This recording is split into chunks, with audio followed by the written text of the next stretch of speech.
Hello and welcome to Season 3 of Family Twist, a podcast about DNA surprises, found family, and amazing adoption stories. I'm Kendall Stulce, and my partner is Corey Stulce. We've had fabulous guests during Seasons 1 and 2. We're sharing stories of people who identify as NPEs, also called not parent expected, others who found out they were donor conceived and have surprise siblings, and even others with unique family twists. We started this podcast to spotlight Kendall's adoption story and his discovering both sides of his biological family in 2017. So if you're just finding the podcast, we encourage you to start with episode 1 to learn more about Kendall's journey. Thank you for listening. Thanks for joining us again on Season 3 of Family Twist. Our guest today is Barbara Lane, and Barbara has a brand new book called Broken Water. Welcome, Barbara. Thank you. Thank you for having me. I'm so excited to speak with the both of you, and I'm just amazed at what you're doing, and I'm honored to be here. Oh, thank you. Well, we Very good. appreciate it. We're honored that you're with us as well. We love when people are able to come on and tell their authentic stories, share their truths, maybe heal a little bit, at the same time. So yeah. That's what it's all about. It's, for me, anyway, it's that healing part. And your story spans so many years. It's wonderful. Yeah. It sure does. Now, don't you give away how old I am. No. Don't you do I that. did. I said No, it's okay. so many without a number. It's okay. Somehow she's still 29, but she did this search. Right. Yeah, that's what I'm trying to tell myself Right. anyway. Yeah. So, how many siblings do you have? Okay. So I thought I was 9 of 10 when my family fell apart. When I was 3. Later, I was to find out I was 9 of 11 girls. And then later, I was to find out there's 2 more out there somewhere that we can't find. And one of them's a boy. What we wouldn't do, right? Right. So, but my writing involves interviews with 11 sisters, myself included. My story's in there. Obviously, I didn't interview myself. Well, I could have used your help in that. Next time. Yeah. But I spent 15 years gathering their stories because they were hard to tell, and we were just patient. They came out when they could, and to their credit, all my sisters came out and told the truth of their stories, which, wow. All your sisters you're all from the same mother? Yes. Okay. How many are you all from the same father? No. So the way this story goes, it took form over those many years because each sister's story was a little different. You know how memories are. You think you remember something and you swear. It's cute. The older ones would argue with each other. It was not that way. The other one would say, well, you weren't there. And but their memories to them were their truths. So what I went after was the truth of their memories. And then somehow over the years, I kind of was able to thread it together to what I think is the truth of what occurred to our family, So, wow. What is the age range? So, my eldest sister was born in 1934. Okay. My youngest sister was born in 1961. Okay. Wow. Yeah. Wow. All right. The ones I know of. No, she would still be the youngest. She was the youngest that we know of. Mm-hmm. Well, let's talk about your mother a little bit. How does one end up having 11 kids, or maybe 13? I wish I knew. I assumed that she must have been Catholic and that birth control wasn't, allowed. And so, Catholics had a lot of kids back then. Not just Catholics, a lot of people back then had a lot of kids. But she wasn't. She was pretty much non-religious at all, but she kept having babies. This is my conclusion, my kind of guess after all the years of learning about her from my sisters, because I have no memories of her at all, that there was this need in her,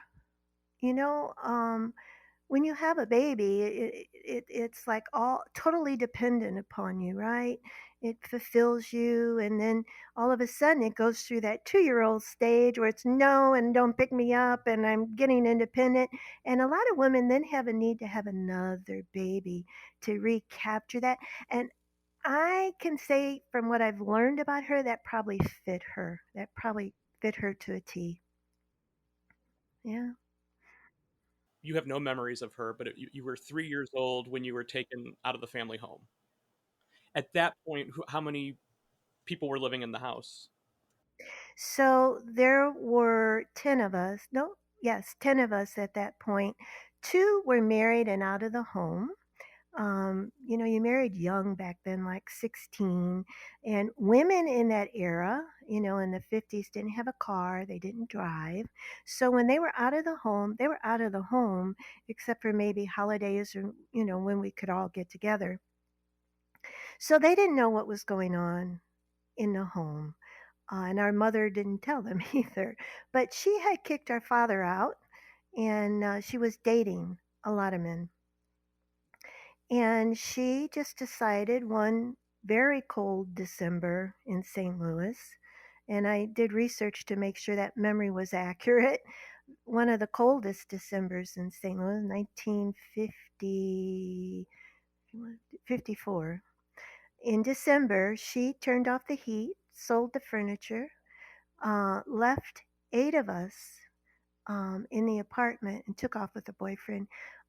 I'm sorry, 7 of us in the apartment, took off with the boyfriend and took the newest baby that was 7 months old with her. She just left. So we were there for 3 days. No water, no food, no heat, nothing, until a neighbor in the building, and we lived in the projects in downtown St. Louis because I guess we were pretty poor. A neighbor realized we were in there and called one of the eldest sisters and said, your sisters are alone in there. My eldest sister called Catholic Charities, and they came and got us. We ended up in a Catholic orphanage for a while. Then this was the bigger trauma. You would think, oh, that's a trauma. It wasn't. Being separated from my sisters and placed in foster care and losing connection with them was something I could not heal. I simply could not get over it. And I think, guys, they were so loving when I was an infant, and the sister I was placed in foster care with was young. Maybe they thought we were dollies, and played with us like dollies, but it was enough that we bonded to them so deeply that when we lost them, there aren't any words, and I'm supposed to write, right? I'm supposed to be able to put words on it. I tried my best, but I still don't think I could define it. That hurt, because I knew them, So Right, it's all you knew. anyway, yeah, and I remember watching them leave the orphanage. They have the little suitcases, and they'd be getting into cars of people I didn't know, and then they were just gone. And I didn't understand foster care. I didn't know where they were going. It was just really traumatic. And this happens today. It just keeps happening. So, anyway, so that was the beginning of probably another night, well, for sure another nightmare.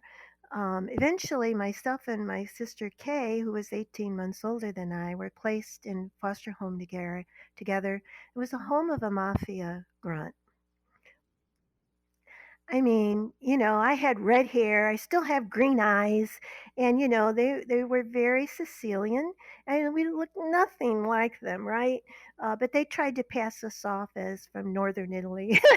So, you know, but it was a horribly abusive home, just in every way you can think of. I don't understand why a mafia grunt would want to have foster kids in his house. Yeah, he had plans for children. That's why. And back then they didn't screen very well, and today the screening needs help. Um, Still, it's better, but it's still. I mean, as a journalist, I'm sure you stay on top of the many stories out there, especially the Florida um, investigations they've been doing on abuse in foster homes. It's horrible. And I gotta say, there's wonderful foster homes. I have to put that out there and really applaud the loving individuals that are trying everything they can, right, to take care of these kids. For sure, yeah, we certainly don't want to disparage those that are doing good work. We've had several on the show. Oh, and they're wonderful. I mean, and we just need more of them. So, but back in my day, that's where we landed, and they wouldn't allow us to see our sisters. They knew where they were, but one of the things that abusive people do is isolate children. So you don't have anyone to tell, right? So they isolated us, kept us home, blah blah blah. Um, and we stayed there until we married, frankly. So that was a long time. I mean, you get acclimated to how to be safe, and you don't think there's any other way to live when you're in that. Were there any opportunities as you gotten to be an older teenager to seek out your sisters? I mean, you had Kay, you both knew that the others were out there, We were absolutely prohibited. And I remembered all their names in order of birth from when I was 3 years old. I remembered that. I used to pretend when I was little I was having tea parties with them, and I refused to let them escape my memory, you know. But when we were growing up in that home, if you mentioned it, you'd probably get smacked. So, it was really prohibited. I think we had one visit with a few of the sisters. I was pretty young, and it must have been the social worker that insisted. So we went. I do have that memory of seeing a few of my sisters when I was so young. And I remember we were playing in the backyard, and there was a smell of honeysuckle and fresh cut grass. I mean, it was amazing. But the sun was getting ready to set. And I knew, we'd be leaving them. And that stays in there. And we did leave. so where do you go from there? Because at that point, I imagine some of them had moved around. Mm. Therapy. Of course, yes, yes. A lot of therapy. Yeah, which is, I think, I don't want to get off the subject, but to anyone's listening to this that's gone through this, give yourself the gift of therapy. Find a good therapist. This one's not good. Okay, find another one. You deserve that gift. So anyway, that's my pitch for that. No, No, that's absolutely, and I think, and wonderful. we've talked about this on the show, that I think more therapists are doing, more training on dealing with folks who are having these discoveries later in life, and these traumas resurface and that sort of thing, because there's more and more of you every day. Yes, Hmm. yes, there sure are, and it's a gift. I mean, I was lucky to find some pretty phenomenal therapists, and then a mentor that I trained with for over 20 some odd years, and then eventually I entered that field myself, right? So Right. you give back, what you learn, hopefully, but Hmm. you got to heal that first as best you can before you Help know, others. yeah, Right. Right. right, right. How did you start your search for your sisters? Mm. When I was like 6 years old, I was learning my letters. And back then, there was something called a phone book. And ours was yellow. And I mean, I was learning how to find my last name, Lane. I remembered my last name for some reason in the phone book. And so when my foster mother was out of the house, I would get the old rotary dial and dial the number of any lane in the book. I'd start going down, and someone would answer, and I would ask for a sister. Is Ruth there, or is, Ellen there? And they'd say, no, they're not here. So in my youth, I thought, well, they're just not home. And I really thought, if I just call them, it's going to be so easy to say, just come get me, just come get me. But all girls, no social security numbers through the years, no married last names, no internet, right? Pre-internet, I heard that. Um, I tried that when I was young, which obviously didn't work. Then, when I was an adult, I hired a detective. I got on all the registries you could think of, for, missing family members. I wrote Oprah, but she ignored me. I'm sure she never saw the letter, but I thought, well, I'll try. Um, I went to the St. Louis library, city library, and thought, if we were really abandoned, maybe there'd have been an article on it. So I searched that way, and I did find something pretty fascinating. I didn't find anything about the event that caused the family to fall apart, but I did find an article with my family. Here we were. It was like the first time I saw all of us together, like, this is actually real. There's my mother, there's my father, there's my sisters, and I'm holding the hand of my mother. I mean, it just shook me like I can't even tell you. But what they had done is won a contest for having the most girls in a row. And they did an article on it. But that was such a treasure to me to see that, you know? Yeah. So, I had no luck finding my sisters. The detective did come up with an address of one of my sisters that's a twin. And I sat down and wrote a letter to her, to a sister I was hoping was my sister. And I didn't know which twin it was. And I put it all in there, and I thought, boy, if I got this letter, I'd probably, who's that? But anyway, it came back unopened. The address was a dead end. So then I went through something I know I heard you went through as well. Um, I put all my notes in the closet and closed the door and said, I just can't do this for a while. It was so heartbreaking, right? To get so close and, not find them. So then, do you want to know how we all got together? Yeah. Absolutely. Okay, so there's two pieces to this story. One is very logical and of this earth, and the other is such a spiritual realm. You could do with it what you will. But when we moved from St. Louis to the East Coast, we fell in love with the ocean. And when my kids were young and off school, we would rent this old, dinky old townhome right on the boardwalk in Bethany Beach, Delaware. And we'd stay the month of August. I mean, wow, right? So I was getting ready for that trip and packing everything I usually took with us for that month long trip. And I had a premonition. It was like somebody hit me over the head with a frying pan. And there was this knowingness that after all these years of searching for my sisters, I knew they were going to find me. I just knew. Maybe it's because we are some levels so close, even though we were apart. Whatever you do with this, I mean, I still not quite sure what to do with it. But I also knew they were going to find me in 3 days. I just knew. So I was trying to tell my husband and my kids this, and they're always like, "Oh, mom, you always think you're going to find your sisters, or this one looks just like you, or." So I thought, okay, I'll just sit on it. We got to the beach on the third morning. I ran out to the beach. I knew it was going to happen. My husband called me in and said, "Sit down." And I said, "They found me, didn't they?" And I mean the tears. He said, "How did you know?" "I don't know. I think I'm just that close to them, even though we were apart."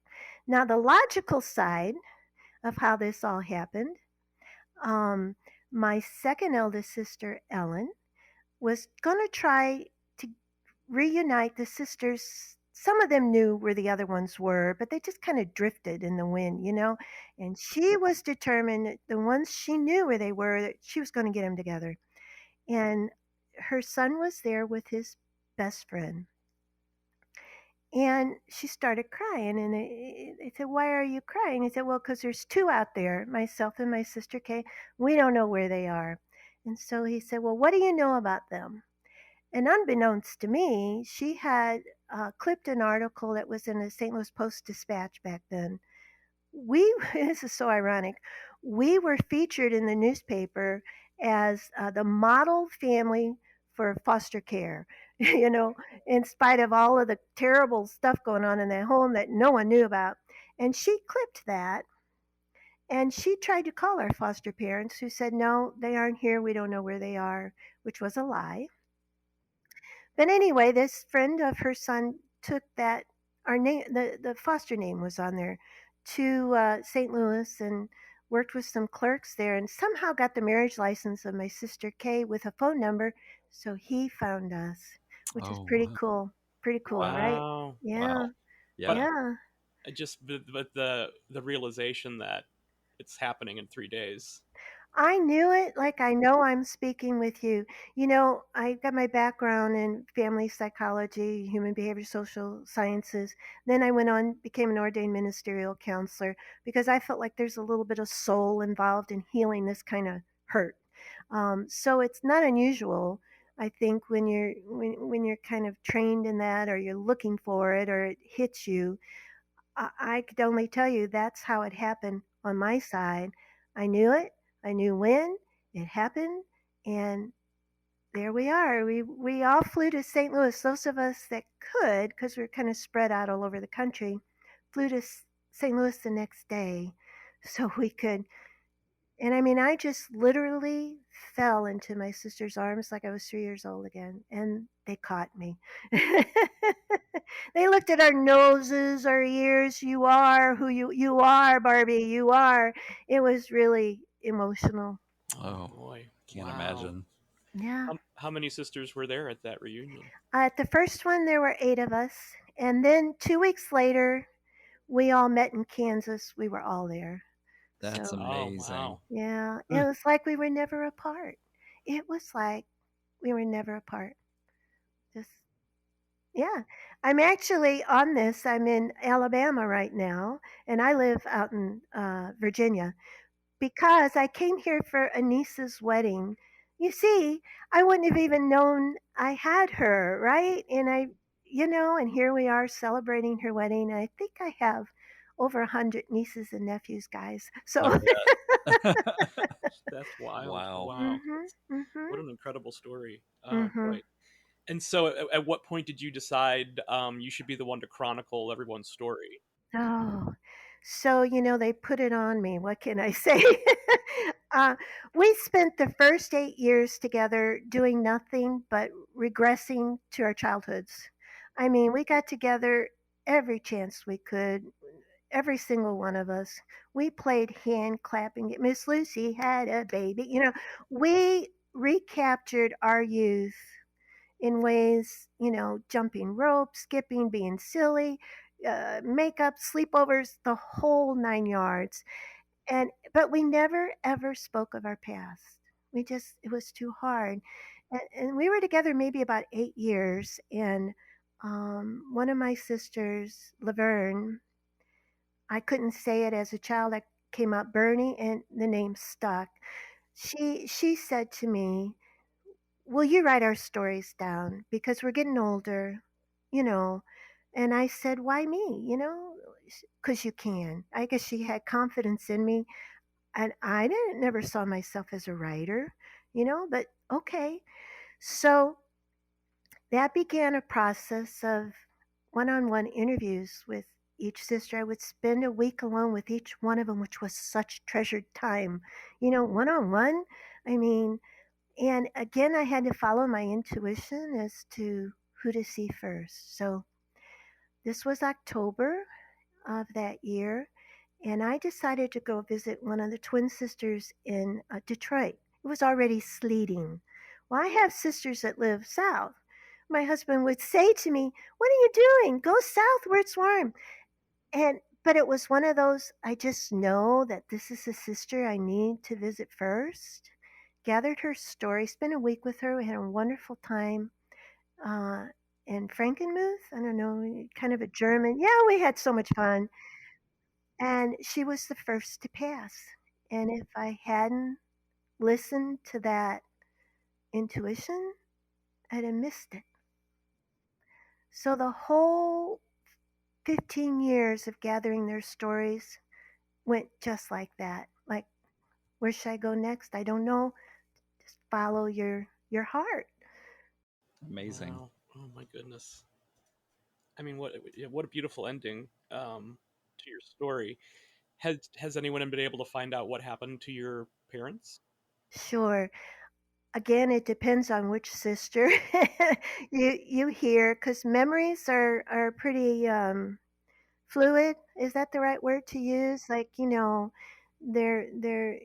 can be impacted easily by something someone says, especially when you're little. But the best I've been able to piece this together is that my mother and father didn't get along. He became ill. um, some of it's kind of really trigger warning to speak about, so I won't. I wouldn't want to trigger anyone listening to this. But so suffice it to say that she kicked my father out, and she had many boyfriends, um, and then left, as I said, with one, and then we all went into the orphanage. One sister, Annie, I believed her story the most because she ran away from the orphanage twice, found out where her mother lived, and this was like at the age of 12 and 13. She did this. But then she ended up living with her. So she knew more of the true story of what she was like and why she did what she did. And I think she just, went into a field of making money that wasn't the best for children to be around. So, But she had left with your youngest Younger. sister, right? yeah, she left with the youngest. Good catch, because the youngest got taken away from her as well. And then um, after that youngest, there were two more born with another man that were taken away from her. Then after that, there was my youngest sister, whom I know now, that was taken away from her. So she lost 13 children. A lot of alcoholism and a lot of neglect, hunger, and inappropriate treatment by boyfriends. So, the thing that's so sad about this, and the thing I hope is seeing over the sadness, is that we all bounced. Every one of us. We all bounced. We had kids. We raised them well. My youngest sister, who probably was just kind of in the worst environment with our mother, became a kindergarten teacher. I mean, and one of the best. I mean, so there's hope, there's resilience, there's healing, there's reunions. Um, if you pursue it, and there's lessons to be learned from it all. For me personally, I can say, people say, how'd you heal from all that trauma? It's a long road. You find the right people that have faith in you and see that you are not what happened to you, that happened to you, but you're something else totally. And you follow that path. And then I think what I've learned from it, I don't think I'd give that up. So I'm not going to say, oh, I'm so glad all this happened. No, but I'm not going to give up what I learned from it ever, you know? So does that make sense? It For it sure. totally Yes. does, and I hope that listeners take that from most of the stories that we've heard, is that I feel really fortunate to hear the fortitude that people have, and to use your word, resilience. I mean, it's amazing to hear what people have overcome. Yes, and they do, and I think there's so many in my career of however many years, 20, I don't want to count how many, and I've helped, not only children, but I'm better at helping adults who are dealing with coming to terms. I mean, I'm good with kids. Don't get me wrong. Ask my grandkids. I mean, but when someone has been hurt as a child, my training helps me no, I don't intervene. I mean, the client does all the healing. You just kind of are observing, and maybe there's some guidance, but not too much in the methodology that I use. They find their own inner child and how to rescue it, and to watch that happen over and over. But there are individuals who just, society thinks if you were an abused child, you're broken. You're going to be, broke. What do they say? Well, ruined for life. No, no, don't believe that. And I think, the societal expectation that that's what you're going to be, too many people listen to, and then there they are. And it's sad to me because, no, you had your whole life. Right. Right. Absolutely. Yeah, I mean, some people do fall into like the cycle, of abuse and things right, like that, but there's so many right. people that don't. Right. It's amazing. So, how do you break that cycle? Is you don't listen to what society says Hmm. unless they're telling you something that sounds true to your soul, that your soul can't, it's indestructible. Hmm. You can move beyond this. If you hear that message, I would say listen. Hmm. Yeah, yeah. Well, I've got to ask about, since we have the St. Louis connection, Yes, I was born there, spent the first 33 years there. That's where yeah. Kendall and I met before we moved to California. Um, what is your opinion on St. Louis style pizza?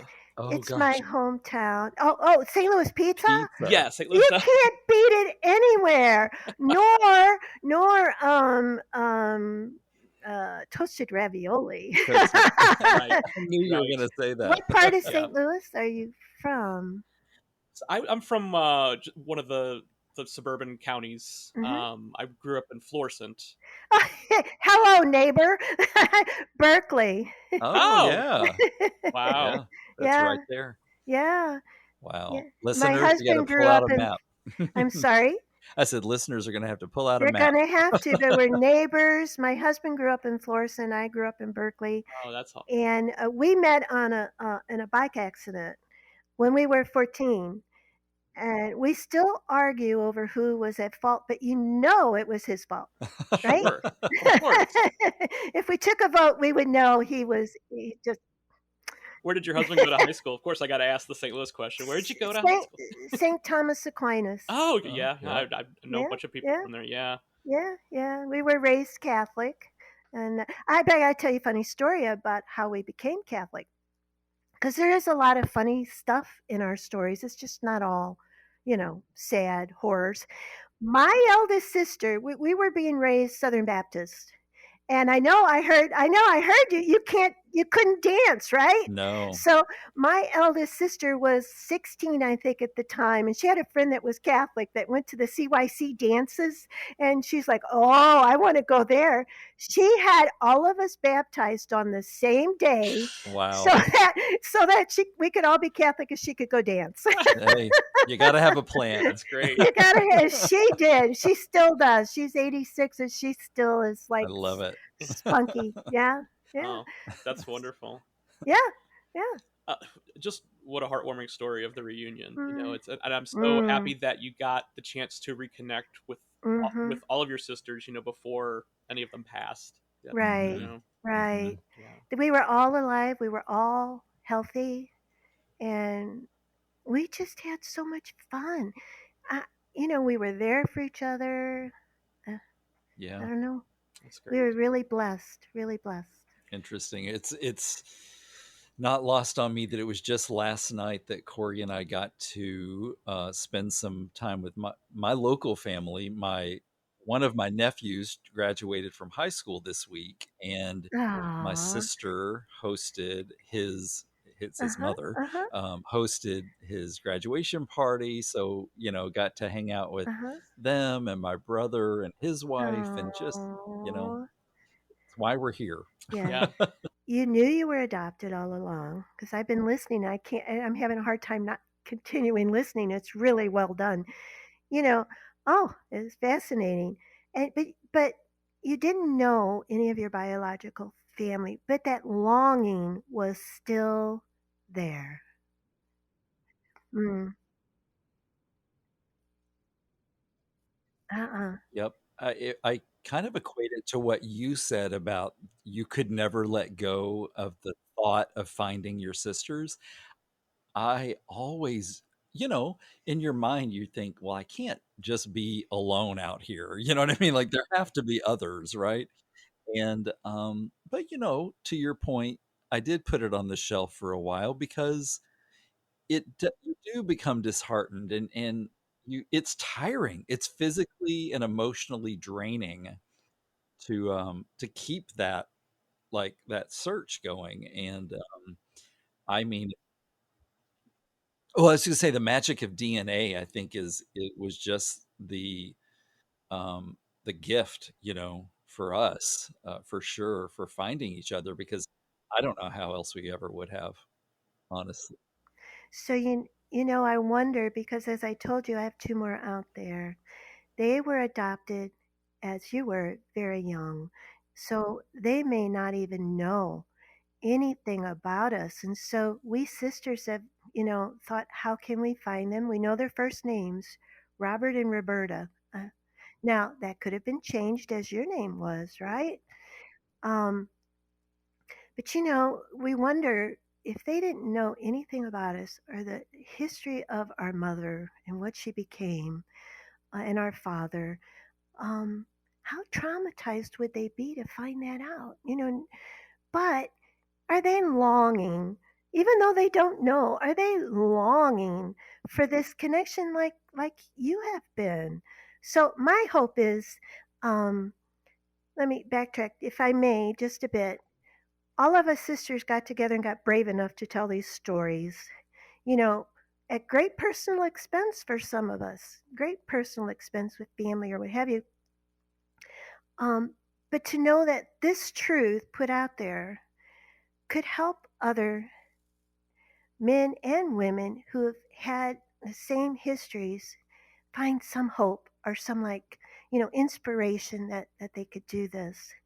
But it also is a little bit of hope that as the book it's been received really well, which I'm like, wow, maybe it will flush them out. I don't know. While some of us are still here and hopefully they are too. So I don't know, it's that great unknown thing, right? That you long for. And even though this is all inclusive, this book, there's still that longing. I have a brother out there somewhere, Right. Mhm, a Right. brother. mhm, So we shall see. Have you yeah, taken a DNA test? I have, and I'm on ancestry.com, but nothing has shown up yet that would be, I guess, help me. I think it's first cousin, right? Would be a half sibling, right? Yeah. So nothing yet, except the ones I know that I'm already sisters with, which we don't give a hoot if we're half or whole. It just doesn't matter. It's yeah. I mean, it's yeah, right. Exactly. Yeah. No. To Kendall's point, I mean, it was we've become like old recluses, and like to just stay home on the weekends. So we were kind of begrudgingly going because it was a nighttime thing, and so. But I'm so glad that we went because while he was hanging out with his siblings, I was talking a lot with which would have been Kendall's former stepmother, but his father's ex-wife and two of her sisters, who have just they've from day one have just treated us like family. yep, You know, That's yep, so wonderful. That's wonderful. So you wonder that, like, when we sisters reunited, I wondered what extended families would be like, and I especially wondered what extended family would say once they read this book because the truth's just out there. And what I really got from most of my nieces and nephews is a thank you. And I didn't expect that because what they said was, I really understand my mom now because I didn't know, see, all this secrecy stuff that, especially in my era, you just didn't talk about things that they didn't know their own mother that raised them. So, this story, they're like, thank you because I get my mom. So hopefully, I didn't expect that level of healing, but I'm so glad that that's occurring. So you never know, right? Mm-hmm. Absolutely. Mm-hmm.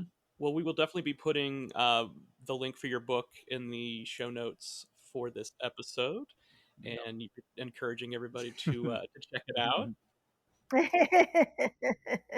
Broken Water, you get the title, right? I like it. It's Clever, very clever. catchy. Yeah, I Oh, think it's memorable, and I think Yeah. that's wise. Very cool. Well, thank you for doing the hard work.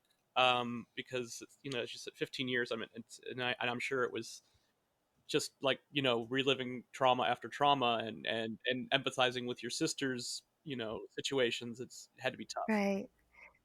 It resurrected some of mine too, but then that was okay because I felt like, well, it put a light on something I still needed to heal. And so, crazy as I might seem, I just jump right in there and say, okay, just torture my heart and let me get over it. Let me do the hard work. And then I know it gets better because I know you eventually laugh. Maybe not about that, but you're free to laugh about joyous things. So, Absolutely, absolutely. Yeah. Well, thank you so much, Barbara. This has been a true pleasure. oh, it's been a pleasure for me. I'd love to just applaud you guys for all you're doing. I mean, this is touching a lot of hearts, and I love how you share. I mean, I can hear you guys get teary in your podcast. I mean, it's so real, and I just love it. So thank you so much for having me. And Well, you're welcome. Yeah, it's been an absolute pleasure for us to do this, and yeah, we really enjoy it, and it's been I think it's been just more rewarding than we thought it was going to be. For sure. For Yeah. sure. Thank you so much for listening to Family Twist. We feature original music by Cosmic Afterthoughts, and Family Twist is presented by Savoir Faire Marketing Communications. Check out our website at familytwistpodcast.com for blog posts and all of our episodes.